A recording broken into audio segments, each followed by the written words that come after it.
ñu ne ñoom ñoo ko yilifuñ ko li ñuy wax ne ñun ñoo moom suñu bopp du dëgg tey la waalu gën a aay parce que bon demoon nañu sax bay commencé fàtte tubaab yi mais tey lañ fi gën a bëri du dëgg muy ay Auchan ay Eiffage ay Orange foo wëlbatiku daje ak ñoom xam nga loolu wax dëgg yàlla dafa nekk loo xam ne dafa jéggi dayoo waruñu ko seetaan mais xeexu moo tax mu naan France dégage waaye xeexu gi yemul foofu na ngeen bàyyi xel ci APR yi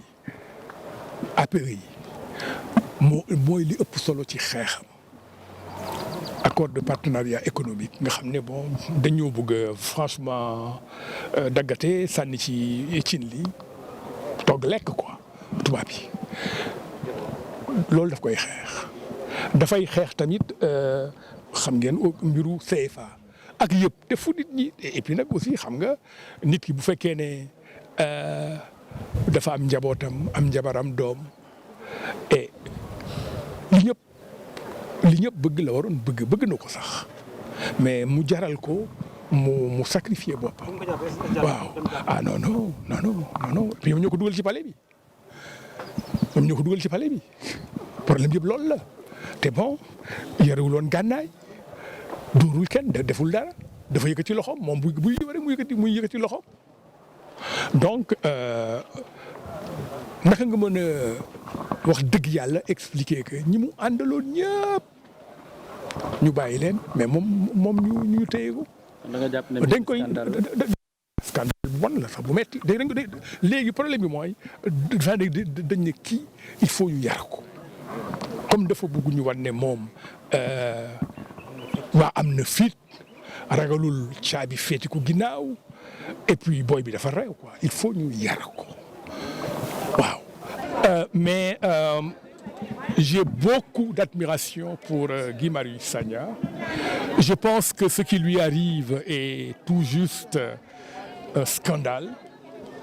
que notre système judiciaire doit faire son examen de conscience,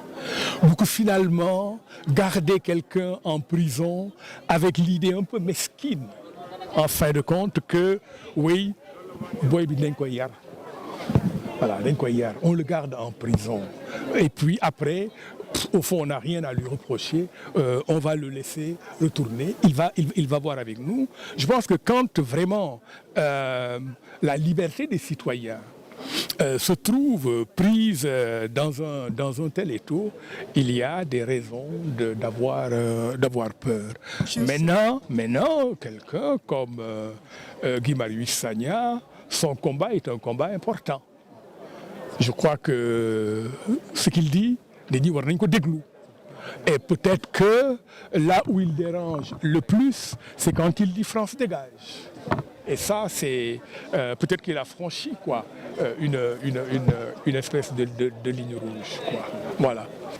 loolu moo xew depuis 2012 loolu la ñuy jànkanteel itam ci wàllu mbiru courant bi moo tax ñun mënuñu nangu yokkute bi réew moo xam ne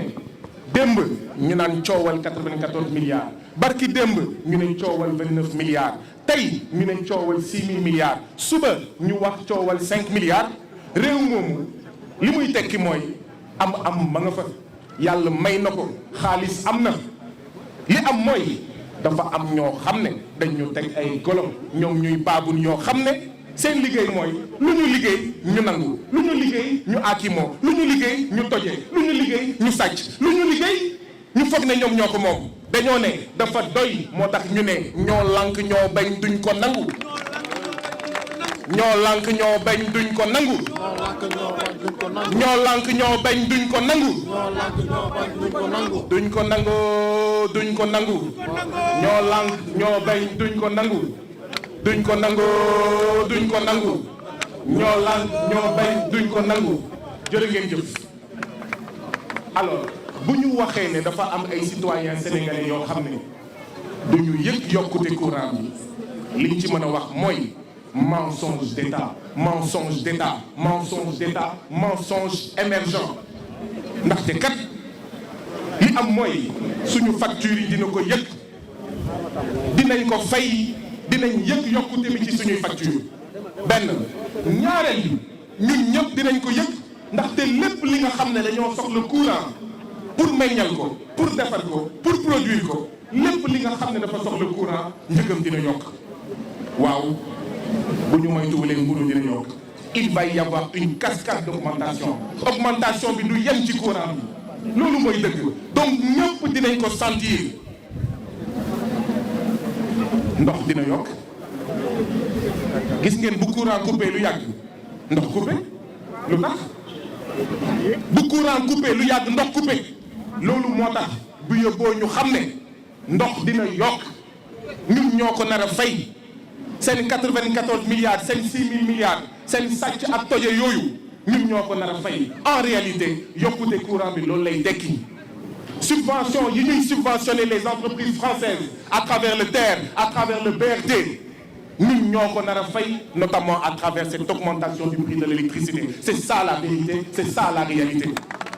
mënuñu ñoom di subventionner entreprises françaises yi nga xam ne elles sont moribondes feebar am jafe-jafe ba pare ñun naan ñu on a qu'à payer la note c'est inacceptable mënuñu ko nangu tey mënuñu ko nangu ëllëg ñoo lànk ñoo bañ